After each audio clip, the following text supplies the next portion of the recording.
شروع اللہ کا نام لے کر جو بڑا مہربان نہایت رحم والا ہے۔ یہ ایک سورہ ہے جس کو ہم نے نازل کیا اور اس کے احکام کو فرض کر دیا اور اس میں صاف صاف آیتیں نازل کی تاکہ تم یاد رکھو۔ بدکاری کرنے والی عورت اور بدکاری کرنے والا مرد جب ان کی بدکاری ثابت ہو جائے تو دونوں میں سے ہر ایک کو 100 درے مارو، اور اگر تم اللہ اور روز آخر پر ایمان رکھتے ہو تو اللہ کے قانون کو نافذ کرنے میں تمہیں ان پر ہرگز ترس نہ آئے، اور چاہیے کہ ان کی سزا کے وقت مسلمانوں کی ایک جماعت بھی موجود ہو۔ بدکار مرد تو بدکار یا مشرک عورت کے سوا کسی سے نکاح نہیں کرتا، اور بدکار عورت کو بھی بدکار یا مشرک مرد کے سوا اور کوئی نکاح میں نہیں لاتا، اور یہ یعنی بدکار عورت سے نکاح کرنا مومنوں پر حرام ہے۔ اور جو لوگ پرہیزگار عورتوں کو بدکاری کا عیب لگائیں اور اس پر 4 گواہ نہ لائیں تو ان کو 80 درے مارو، اور کبھی ان کی شہادت قبول نہ کرو، اور یہی بد کردار ہیں۔ ہاں، جو اس کے بعد توبہ کر لیں اور اپنی حالت سنوار لیں تو اللہ بھی بخشنے والا ہے، مہربان ہے۔ اور جو لوگ اپنی بیویوں پر بدکاری کی تہمت لگائیں اور خود ان کے سوا اور گواہ نہ ہوں تو ہر ایک کی شہادت یہ ہے کہ پہلے تو 4 بار اللہ کی قسم کھائے کہ بے شک وہ سچا ہے، اور 5ویں بار یہ کہے کہ اگر وہ جھوٹا ہو تو اس پر اللہ کی لعنت۔ اور عورت سے سزا کو یہ بات ٹال سکتی ہے کہ وہ پہلے 4 بار اللہ کی قسم کھائے کہ بے شک یہ جھوٹا ہے، اور 5ویں دفعہ یوں کہے کہ اگر یہ سچا ہو تو مجھ پر اللہ کا غضب نازل ہو۔ اور اگر تم پر اللہ کا فضل اور اس کی مہربانی نہ ہوتی تو بہت سی خرابیاں پیدا ہو جاتی۔ اور یہ کہ اللہ توبہ قبول کرنے والا ہے، حکیم ہے۔ جن لوگوں نے یہ بہتان باندھا ہے وہ تمہیں میں سے ایک جماعت ہے، اس کو اپنے حق میں برا نہ سمجھنا، بلکہ وہ تمہارے لیے اچھا ہے۔ ان میں سے جس شخص نے گناہ کا جتنا حصہ لیا اس کے لیے اتنا وبال ہے، اور جس نے ان میں سے اس بہتان کا بڑا بوجھ اٹھایا ہے اس کو بڑا عذاب ہوگا۔ جب تم نے وہ بات سنی تھی تو مومن مردوں اور عورتوں نے کیوں اپنے دلوں میں نیک گمان نہ کیا، اور کیوں نہ کہہ دیا کہ یہ کھلم کھلا بہتان ہے؟ یہ بہتان لگانے والے اپنی بات کی تصدیق کے لیے 4 گواہ کیوں نہ لائے؟ تو جب یہ گواہ نہیں لا سکے تو اللہ کے نزدیک یہی جھوٹے ہیں۔ اور اگر دنیا اور آخرت میں تم پر اللہ کا فضل اور اس کی رحمت نہ ہوتی تو جس شغل میں تم منہمک تھے اس کی وجہ سے تم پر بڑا سخت عذاب نازل ہوتا، جب تم اپنی زبانوں سے اس کا ایک دوسرے سے ذکر کرتے تھے اور اپنے منہ سے ایسی بات کہتے تھے جس کا تم کو کچھ بھی علم نہ تھا، اور تم اسے ایک ہلکی بات سمجھتے تھے، حالانکہ اللہ کے نزدیک وہ بڑی بھاری بات تھی۔ اور جب تم نے اسے سنا تھا تو کیوں نہ کہہ دیا کہ ہمیں شایع نہیں کہ ایسی بات زبان پر لائیں؟ پروردگار تو پاک ہے، یہ تو بہت بڑا بہتان ہے۔ اللہ تمہیں نصیحت کرتا ہے کہ اگر مومن ہو تو پھر کبھی ایسا کام نہ کرنا، اور اللہ تمہارے سمجھانے کے لیے اپنی آیتیں کھول کھول کر بیان فرماتا ہے، اور اللہ جاننے والا ہے، حکمت والا ہے۔ جو لوگ اس بات کو پسند کرتے ہیں کہ مومنوں میں بے حیائی یعنی تہمت بدکاری کی خبر پھیلے، ان کو دنیا اور آخرت میں دکھ دینے والا عذاب ہوگا، اور اللہ جانتا ہے اور تم نہیں جانتے۔ اور اگر تم پر اللہ کا فضل اور اس کی رحمت نہ ہوتی تو کیا کچھ نہ ہوتا، مگر وہ کریم ہے، اور یہ کہ اللہ نہایت مہربان ہے، رحیم ہے۔ مومنوں، شیطان کے قدموں پر نہ چلنا، اور جو شخص شیطان کے قدموں پر چلے گا تو شیطان تو بے حیائی کی باتیں اور برے کام ہی بتائے گا۔ اور اگر تم پر اللہ کا فضل اور اس کی مہربانی نہ ہوتی تو ایک شخص بھی تم میں پاک نہ ہو سکتا، مگر اللہ جس کو چاہتا ہے پاک کر دیتا ہے، اور اللہ سننے والا ہے، جاننے والا ہے۔ اور جو لوگ تم میں صاحب فضل اور صاحب مال ہیں وہ اس بات کی قسم نہ کھائیں کہ رشتہ داروں اور محتاجوں اور وطن چھوڑ جانے والوں کو کچھ نہیں دیں گے، اور ان کو چاہیے کہ معاف کر دیں اور درگزر کریں۔ کیا تم پسند نہیں کرتے کہ اللہ تم کو بخش دے؟ اور اللہ تو بخشنے والا ہے، مہربان ہے۔ جو لوگ پرہیزگار اور برے کاموں سے بے خبر اور ایماندار عورتوں پر بدکاری کی تہمت لگاتے ہیں ان پر دنیا اور آخرت دونوں میں لعنت ہے، اور ان کو سخت عذاب ہوگا، یعنی قیامت کے روز جس دن ان کی زبانیں اور ہاتھ اور پاؤں سب ان کے کاموں کی گواہی دیں گے۔ اس دن اللہ ان کو ان کے اعمال کا پورا پورا اور ٹھیک ٹھیک بدلہ دے گا، اور ان کو معلوم ہو جائے گا کہ اللہ برحق اور حق کو ظاہر کرنے والا ہے۔ ناپاک عورتیں ناپاک مردوں کے لیے ہیں اور ناپاک مرد ناپاک عورتوں کے لیے، اور پاک عورتیں پاک مردوں کے لیے ہیں اور پاک مرد پاک عورتوں کے لیے۔ یہ پاک لوگ ان جھوٹوں کی باتوں سے بری ہیں اور ان کے لیے بخشش اور نیک روزی ہے۔ مومنوں، اپنے گھروں کے سوا دوسرے لوگوں کے گھروں میں گھر والوں سے اجازت لیے اور ان کو سلام کیے بغیر داخل نہ ہوا کرو، یہ تمہارے حق میں بہتر ہے، اور ہم یہ نصیحت اس لیے کرتے ہیں کہ شاید تم یاد رکھو۔ پھر اگر تم گھر میں کسی کو موجود نہ پاؤ تو جب تک تم کو اجازت نہ دی جائے اس میں مت داخل ہو، اور اگر یہ کہا جائے کہ اس وقت لوٹ جاؤ تو لوٹ جایا کرو، یہ تمہارے لیے بڑی پاکیزگی کی بات ہے، اور جو کام تم کرتے ہو اللہ سب جانتا ہے۔ ہاں، اگر تم کسی ایسے مکان میں جاؤ جس میں کوئی نہ بستا ہو اور اس میں تمہارا اسباب رکھا ہو تو تم پر کچھ گناہ نہیں، اور جو کچھ تم ظاہر کرتے ہو اور جو پوشیدہ کرتے ہو اللہ کو سب معلوم ہے۔ مومن مردوں سے کہہ دو کہ اپنی نظریں نیچی رکھا کریں اور اپنی شرمگاہوں کی حفاظت کیا کریں، یہ ان کے لیے بڑی پاکیزگی کی بات ہے، اور جو کام یہ کرتے ہیں اللہ ان سے خبردار ہے۔ اور مومن عورتوں سے کہہ دو کہ وہ بھی اپنی نگاہیں نیچی رکھا کریں اور اپنی شرمگاہوں کی حفاظت کیا کریں، اور اپنی آرائش یعنی زیور کے مقامات کو ظاہر نہ ہونے دیا کریں مگر جو اس میں سے کھلا رہتا ہو، اور اپنے سینوں پر اوڑھنیاں اوڑھے رہا کریں، اور اپنے خاوند اور باپ اور خسر اور بیٹوں اور خاوند کے بیٹوں اور بھائیوں اور بھتیجوں اور بھانجوں اور اپنی جیسی مومن عورتوں اور لونڈی غلاموں کے سوا نیز ان خدام کے جو عورتوں کی خواہش نہ رکھیں، یا ایسے لڑکوں کے جو عورتوں کے پردے کی چیزوں سے واقف نہ ہوں۔ غرض ان لوگوں کے سوا کسی پر اپنی زینت اور سنگھار کے مقامات کو ظاہر نہ ہونے دیں، اور اپنے پاؤں ایسے طور سے زمین پر نہ مارے کہ جھنکار کانوں میں پہنچے اور ان کا پوشیدہ زیور معلوم ہو جائے۔ اور مومنوں، سب اللہ کے آگے توبہ کرو تاکہ فلاح پاؤ، اور اپنی قوم کی بیوہ عورتوں کے نکاح کر دیا کرو، اور اپنے غلاموں اور لونڈیوں کے بھی جو نیک ہوں نکاح کر دیا کرو۔ اگر وہ مفلس ہوں گے تو اللہ ان کو اپنے فضل سے غنی کر دے گا، اور اللہ بہت وسعت والا ہے، سب کچھ جاننے والا ہے۔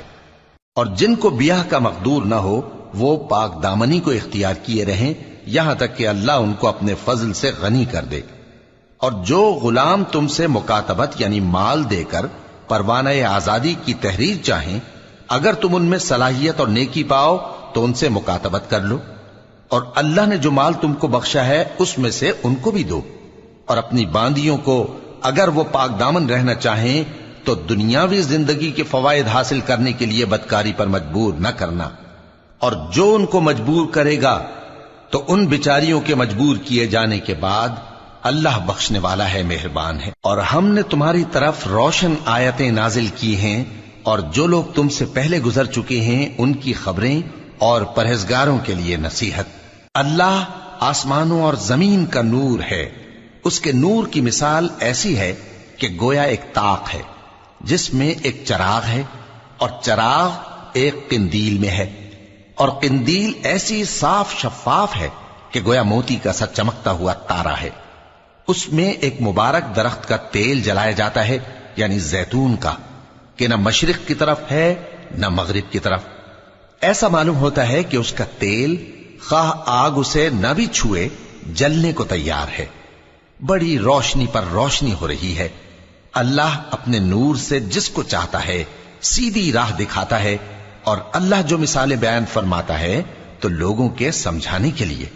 اور اللہ ہر چیز سے واقف ہے۔ وہ قندیل ان گھروں میں ہے جن کے بارے میں اللہ نے ارشاد فرمایا ہے کہ بلند کیے جائیں اور وہاں اللہ کے نام کا ذکر کیا جائے، اور ان میں صبح و شام اس کی تسبیح کرتے ہیں۔ ایسے لوگ جن کو اللہ کے ذکر اور نماز پڑھنے اور زکوٰۃ دینے سے نہ سوداگری غافل کرتی ہے نہ خرید و فروخت، وہ اس دن سے جب دل خوف اور گھبراہٹ کے سبب الٹ جائیں گے اور آنکھیں اوپر چڑھ جائیں گی ڈرتے ہیں، تاکہ اللہ ان کو ان کے اعمال کا بہت اچھا بدلہ دے اور اپنے فضل سے زیادہ بھی عطا فرمائے۔ اور اللہ جس کو چاہتا ہے بے حساب رزق دیتا ہے۔ اور جن لوگوں نے کفر کیا ان کے اعمال کی مثال ایسی ہے جیسے میدان میں ریت کہ پیاسا اسے پانی سمجھے، یہاں تک کہ جب اس کے پاس آئے تو اسے کچھ بھی نہ پائے اور اللہ ہی کو اپنے پاس دیکھے تو وہ اسے اس کا حساب پورا پورا چکا دے، اور اللہ جلد حساب کرنے والا ہے۔ یا ان کے اعمال کی مثال ایسی ہے جیسے گہرے سمندر میں اندھیرے جس پر لہر چڑھی چلی آتی ہو اور اس کے اوپر اور لہر آ رہی ہو اور اس کے اوپر بادل ہو، غرض اندھیرے ہی اندھیرے ہوں، ایک پر ایک چھایا ہوا، جب اپنا ہاتھ نکالے تو کچھ نہ دیکھ سکے، اور جس کو اللہ روشنی نہ دے اس کو کہیں بھی روشنی نہیں مل سکتی۔ کیا تم نے نہیں دیکھا کہ جو لوگ آسمانوں اور زمین میں ہیں اللہ کی تسبیح کرتے رہتے ہیں، اور پر پھیلائے ہوئے پرندے بھی، اور سب اپنی نماز اور تسبیح کے طریقے سے واقف ہیں، اور جو کچھ وہ کرتے ہیں سب اللہ کو معلوم ہے، اور آسمان اور زمین کی بادشاہی اللہ ہی کے لیے ہے اور اللہ ہی کی طرف لوٹ کر جانا ہے۔ کیا تم نے نہیں دیکھا کہ اللہ ہی بادلوں کو چلاتا ہے، پھر ان کو آپس میں ملا دیتا ہے، پھر ان کو تہ بتہ کر دیتا ہے، پھر تم دیکھتے ہو کہ بادل سے مے نکل کر برس رہا ہے، اور آسمان میں جو اولوں کے پہاڑ ہیں ان سے اولے نازل کرتا ہے، تو جس پر چاہتا ہے اس کو برسا دیتا ہے اور جس سے چاہتا ہے ہٹا رکھتا ہے، اور بادل میں جو بجلی ہوتی ہے اس کی چمک آنکھوں کو خیرہ کر کے بینائی کو اچکے لیے جاتی ہے۔ اللہ ہی رات اور دن کو بدلتا رہتا ہے، اہل بصارت کے لیے اس میں بڑی عبرت ہے۔ اور اللہ ہی نے ہر چلنے پھرنے والے جاندار کو پانی سے پیدا کیا، تو ان میں سے بعض ایسے ہیں کہ پیٹ کے بل چلتے ہیں، اور بعض ایسے ہیں جو 2 پاؤں پر چلتے ہیں، اور بعض ایسے ہیں جو 4 پاؤں پر چلتے ہیں۔ اللہ جو چاہتا ہے پیدا کرتا ہے، بے شک اللہ ہر چیز پر قادر ہے۔ ہم ہی نے روشن آیتیں نازل کی ہیں، اور اللہ جس کو چاہتا ہے سیدھے راستے کی طرف ہدایت کرتا ہے۔ اور بعض لوگ کہتے ہیں کہ ہم اللہ پر اور رسول پر ایمان لائے اور ان کا حکم مان لیا، پھر اس کے بعد ان میں سے ایک فریق پھر جاتا ہے، اور یہ لوگ صاحب ایمان ہی نہیں ہیں، اور جب ان کو اللہ اور اس کے رسول کی طرف بلایا جاتا ہے تاکہ پیغمبر ان کا قضیہ چکا دیں تو ان میں سے ایک فریق منہ پھیر لیتا ہے، اور اگر ان کو حق ملتا ہو تو اس کی طرف قبول کر کے چلے آتے ہیں۔ کیا ان کے دلوں میں بیماری ہے یا یہ شک میں ہیں، یا ان کو یہ خوف ہے کہ اللہ اور اس کا رسول ان پر ظلم کریں گے؟ نہیں، بلکہ یہ خود ہی ظالم ہے۔ مومنوں کی تو یہ بات ہے کہ جب اللہ اور اس کے رسول کی طرف بلائے جائیں تاکہ وہ ان میں فیصلہ کریں تو کہیں کہ ہم نے حکم سن لیا اور مان لیا، اور یہی لوگ فلاح پانے والے ہیں۔ اور جو شخص اللہ اور اس کے رسول کی فرما برداری کرے گا اور اس سے ڈرے گا اور اس کا تقوی اختیار کرے گا تو ایسے ہی لوگ مراد کو پہنچنے والے ہیں۔ اور یہ اللہ کی سخت سخت قسمیں کھاتے ہیں کہ اگر تم ان کو حکم دو تو سب گھروں سے نکل کھڑے ہوں۔ کہہ دو کہ قسمیں مت کھاؤ، پسندیدہ فرما برداری درکار ہے، بے شک اللہ تمہارے سب اعمال سے خبردار ہے۔ کہہ دو کہ اللہ کی فرما برداری کرو اور رسول کے حکم پر چلو، اگر منہ موڑو گے تو رسول پر اس چیز کا ادا کرنا ہے جو ان کے ذمے ہے، اور تم پر اس چیز کا ادا کرنا ہے جو تمہارے ذمے ہے، اور اگر تم ان کے فرمان پر چلو گے تو سیدھا رستہ پالو گے، اور رسول کے ذمے تو صاف صاف پہنچا دینا ہے۔ جو لوگ تم میں سے ایمان لائے اور نیک کام کرتے رہے ان سے اللہ کا وعدہ ہے کہ ان کو ملک کا حاکم بنا دے گا، جیسا ان سے پہلے لوگوں کو حاکم بنایا تھا، اور ان کے دین کو جسے اس نے ان کے لیے پسند کیا ہے مستحکم و پائیدار کرے گا، اور خوف کے بعد ان کو امن بخشے گا۔ وہ میری عبادت کریں گے اور میرے ساتھ کسی چیز کو شریک نہ بنائیں گے، اور جو اس کے بعد کفر کرے تو ایسے ہی لوگ بد کردار ہیں۔ اور نماز پڑھتے رہو اور زکوٰۃ دیتے رہو اور پیغمبر کے فرمان پر چلتے رہو تاکہ تم پر رحمت کی جائے، اور ایسا خیال نہ کرنا کہ کافر لوگ ہم کو زمین میں مغلوب کر دیں گے، ان کا ٹھکانہ دوزخ ہے اور وہ بہت برا ٹھکانہ ہے۔ مومنوں، تمہارے باندی غلام اور جو بچے تم میں سے بلوغ کو نہیں پہنچے 3 دفعہ یعنی 3 اوقات میں تم سے اجازت لیا کریں، ایک تو نماز فجر سے پہلے، اور دوسرے گرمی کی دوپہر کو جب تم کپڑے اتار دیتے ہو، اور تیسرے عشاء کی نماز کے بعد۔ یہ 3 وقت تمہارے پردے کے ہیں، ان کے آگے پیچھے یعنی دوسرے وقتوں میں نہ تم پر کچھ گناہ ہے اور نہ ان پر کہ کام کاج کے لیے ایک دوسرے کے پاس آتے رہتے ہو۔ اس طرح اللہ اپنی آیتیں کھول کھول کر بیان فرماتا ہے، اور اللہ بڑا علم والا ہے، بڑا حکمت والا ہے۔ اور جب تمہارے لڑکے بالغ ہو جائیں تو ان کو بھی اسی طرح اجازت لینی چاہیے جس طرح ان سے اگلے یعنی بڑے آدمی اجازت حاصل کرتے رہے ہیں۔ اس طرح اللہ تم سے اپنی آیتیں کھول کھول کر بیان فرماتا ہے، اور اللہ جاننے والا ہے، حکمت والا ہے۔ اور بڑی عمر کی عورتیں جن کو نکاح کی توقع نہیں رہی اور وہ زائد کپڑے اتار کر سر ننگا کر لیا کریں تو ان پر کچھ گناہ نہیں، بشرطے کہ اپنی زینت کی چیزیں نہ ظاہر کریں، اور اگر اس سے بھی بچیں تو یہ ان کے حق میں بہتر ہے، اور اللہ سنتا ہے، جانتا ہے۔ نہ تو اندھے پر کچھ گناہ ہے، اور نہ لنگڑے پر، اور نہ بیمار پر، اور نہ خود تم پر کہ اپنے گھروں سے کھانا کھاؤ، یا اپنے باپ دادا کے گھروں سے، یا اپنی ماؤں کے گھروں سے، یا بھائیوں کے گھروں سے، یا اپنی بہنوں کے گھروں سے، یا اپنے چچاؤں کے گھروں سے، یا اپنی پھوپھیوں کے گھروں سے، یا اپنے ماموؤں کے گھروں سے، یا اپنی خالاؤں کے گھروں سے، یا اس گھر سے جس کی کنجیاں تمہارے ہاتھ میں ہوں، یا اپنے دوستوں کے گھروں سے۔ اور اس کا بھی تم پر کچھ گناہ نہیں کہ سب مل کر کھانا کھاؤ یا جدا جدا۔ پھر جب گھروں میں جایا کرو تو اپنے گھر والوں کو سلام کیا کرو، یہ اللہ کی طرف سے مبارک اور پاکیزہ تحفہ ہے۔ اس طرح اللہ اپنی آیتیں کھول کھول کر بیان فرماتا ہے تاکہ تم سمجھو۔ مومن تو وہ ہیں جو اللہ پر اور اس کے رسول پر ایمان لائے، اور جب کبھی ایسے کام کے لیے جو جمع ہو کر کرنے کا ہو پیغمبر کے پاس جمع ہوں تو ان سے اجازت لیے بغیر چلے نہیں جاتے۔ اے پیغمبر، جو لوگ تم سے اجازت حاصل کرتے ہیں وہی اللہ پر اور اس کے رسول پر ایمان رکھتے ہیں۔ سو جب یہ لوگ تم سے کسی کام کے لیے اجازت مانگا کریں تو ان میں سے جسے چاہا کرو اجازت دے دیا کرو، اور ان کے لیے اللہ سے بخشش مانگا کرو، کچھ شک نہیں کہ اللہ بخشنے والا ہے، مہربان ہے۔ مومنو،